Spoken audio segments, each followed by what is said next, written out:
All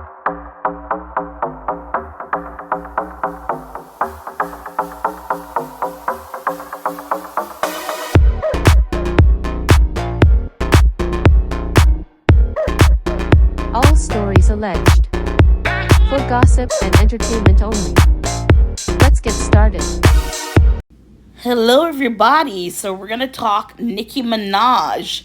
So, it looks like she's going in on people. She's going in on Jay-Z. She's going in on Megan Thee Stallion. She's going in on Rock Nation. She said Jay-Z owes her like between $100 million to $200 million. So, Nicki's talking. We haven't heard from Nicki in a while. And she is also claiming allegedly that she is somewhat blackballed because, with Jay-Z and everything that's going on. So we're going to read an article from the Rolling Stone, and it says a saga in 4 parts. So I know one of the parts, of course, is about Megan Thee Stallion. Jay-Z is one, Rock Nation is one, and I'm not quite sure which the other is. So we're going to read this article together for the first time, and let's see what Nicki is saying. So it says, Nicki Minaj goes on social media tirade against Megan Thee Stallion, Jay-Z, Rock Nation. The rapper even took aim at Democrats. What? So Democrats are number 4. So it's Megan, Jay-Z, Rock Nation, and Democrats. So that's the saga. As she went long, leveling harsh claims at her perceived enemies. On July 8th, Nicki Minaj took to both Instagram and X to air a series of grievances.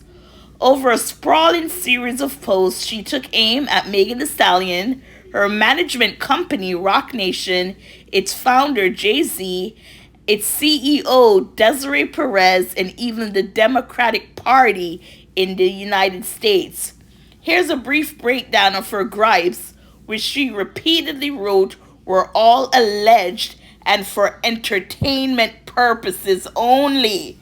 So she put that clause on there, all alleged and for entertainment purposes only. So usually bloggers, that's what we would use, right? But yeah, Nicki's using it. So a Rock Nation, representative and a rep for Megan Thee Stallion did not immediately respond to Rolling Stone's request for comment on Megan Thee Stallion. Okay, so let's see what she has with Megan. It said, Minaj seemed to delight in the news that Megan Thee Stallion and her management company, Rock Nation, would not dismiss her former cameraman's lawsuit against them. Last spring, Emilio Garcia accused the rapper of forcing him to watch her have sex with women while traveling with her in Ibiza, Spain in 2022. Among claims that he was stripped of pay and fired by Rock Nation, he alleged the Ibiza incident happened in part because he is a gay man, constituting a hostile work environment based on his sexual orientation and gender.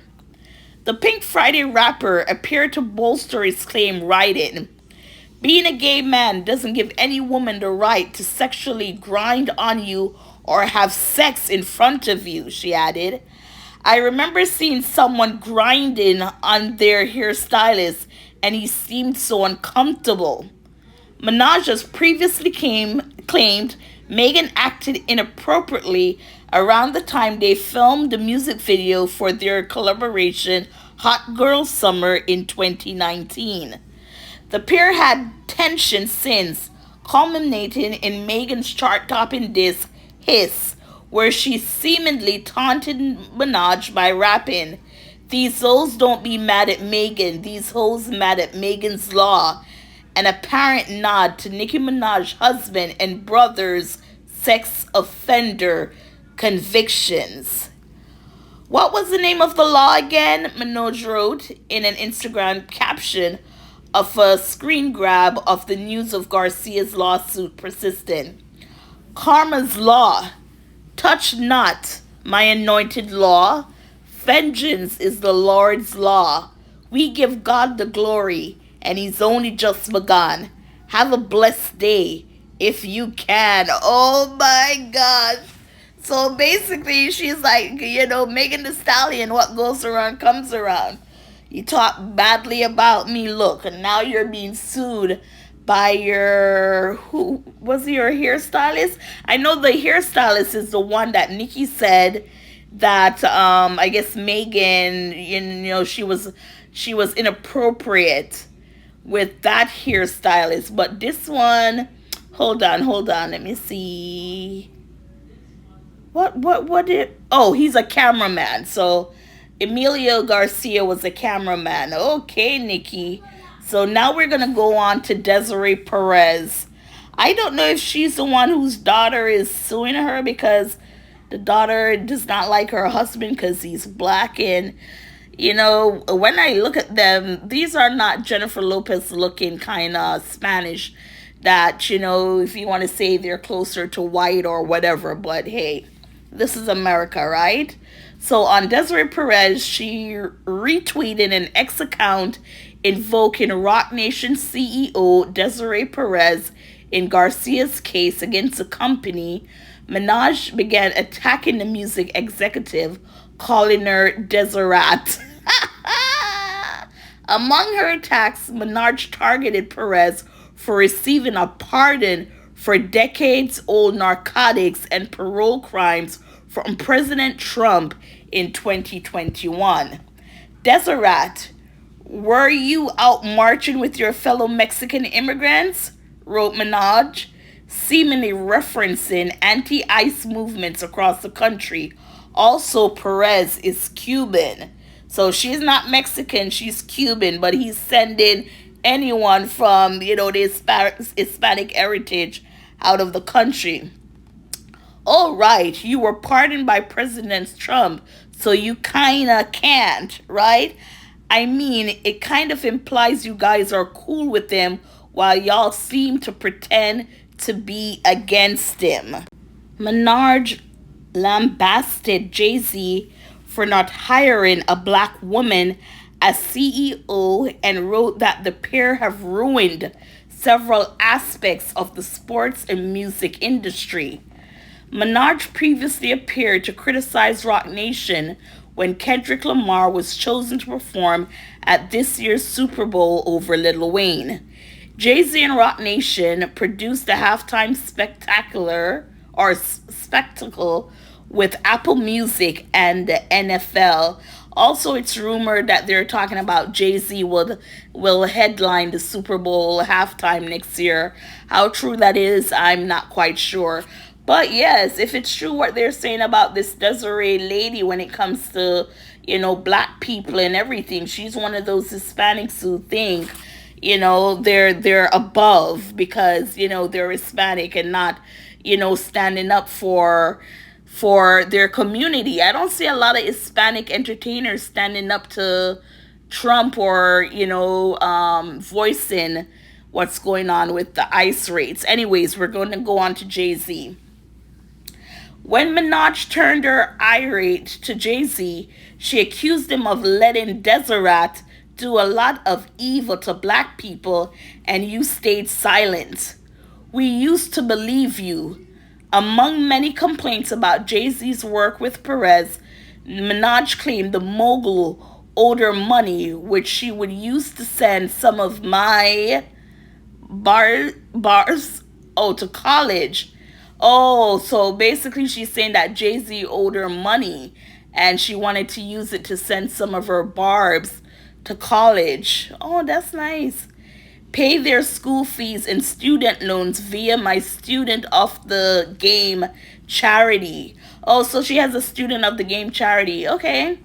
She also invoked a prior claim that Roc Nation employed bots in support of their artists online. Jay-Z called me to settle this karmic debt, she wrote. It's only collecting more interest. You still in my top 5 though. So even though she's accusing him, she's still letting him know that you're I still listen to your music, you're in my top 5. So, let me see. Da. Okay, let's go on. Minaj also insinuated that Jay-Z and Perez didn't support former Vice President Kamala Harris' 2024 run for the president with the vigor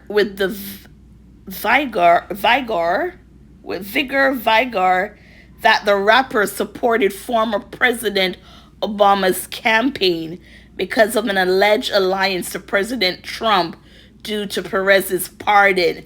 So she's saying that when Obama was running, Jay-Z was basically promoting, Obama campaigning for Obama, but because Desiree Perez was pardoned by Trump, they basically was indebted to Trump, so they had to vote for Trump. Anyways, brother billionaire never got in the field for y'all, huh? She wrote. So basically, Jay Z is basically turning his back on black people by, pairing with Trump. Now, this is what she says on the Democrats. She said that brings us to Minaj beef with Democrats more broadly. President Biden posted not like us after Deseret was pardoned by President Trump is so with a what's that, like a sleepy emoji? She wrote, uniting her complaints about Kendrick Lamar's Super Bowl performance and Perez's pardon. That in one of her last expos of the day, Minaj wrote, Democrats attacked me over my cousin's ball. Remember? This is seemingly in reference to the COVID-19 vaccine skepticism Minaj notable shared in 2021, which was fact-checked by Joe Biden's chief medical advisor, Dr. Anthony Fauci. Let's see if they have any thoughts on that Deseret pardon, Minaj continued. Let's see if they have any thoughts on brother billionaire never campaigning for Kamala, even after Obama pleaded with the brothers. Isn't this the brother? The one brother who could have probably gotten the job done for y'all? Well, if the top brother in charge can leave y'all hanging without repercussions, then may everyone else leave you hanging as well. Hanging like my cousin's friends' balls. Now, I know there was some situation with Nicki and her cousin, if the cousin took the vaccine, and I don't know if he lost sex drive or something to that effect. I'm going to say allegedly because I'm not quite sure of the story, but something to that effect. But anyways, yeah, Nicki Minaj, what are your thoughts? Going off on Megan. Deseret, she calls her Deseret, and I think Tasha K is interviewing Deseret's daughter because, again, she claimed her mother basically tried to drug her to get her away from her husband because, according to her, she does not like black people, but yet still Jay-Z is hanging around with these people, these racists, allegedly, because that's what Nicki Minaj, well, she didn't call her racist, but her daughter, sorry, Deseret's daughter, oh my God, I'm calling her Deseret, Desiree's daughter, did a couple of interviews who said that her mother's didn't like her husband because he's black, and if that's the case, then that's racist right there. Anyways, gossipers, what are your thoughts? What do you think is going on with Nicki? And also, I haven't been hearing a lot of Nicki music playing. And then again, it depends on the station that you listen to, right? If it's mostly a hip-hop station, you might hear Nicki. If not, then we don't know. But, yeah. So, gossipers, what are your thoughts on this story? And as always, please like, share, and subscribe.